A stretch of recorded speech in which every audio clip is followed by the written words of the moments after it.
ఇప్పుడే కొట్టుకెళ్ళి వచ్చానండి. ఈ శనగెత్తనాలు వేపుకున్నాను, విడివిడిగా ఏమి వేయకుండా. ఇంకా జీలకర్ర, చిన్నులపాయలు. ఇంకా 2 రోజుల నుంచి అయితే కడగలేదండి, అదే మొహం తీయలేదు నేను బియ్యం కడిగిన నీళ్ళు. ఎందుకంటే పని ఉంటే ఇంకా అంతగా మనం పట్టించుకోము కదా. మా అమ్మాయిని స్కూల్కి వెళ్తాను. ఇంకా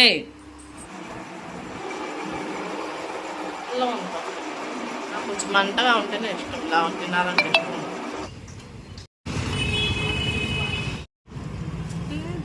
నాకేమో బంగాళదుంప ఫ్రై స్మెల్కి ఇంకా కొంచెం 4 వేయమ్మ తింటాననేసి అంది. ఇంకా ఉడికిందా లేదా అని చూస్తున్నానండి.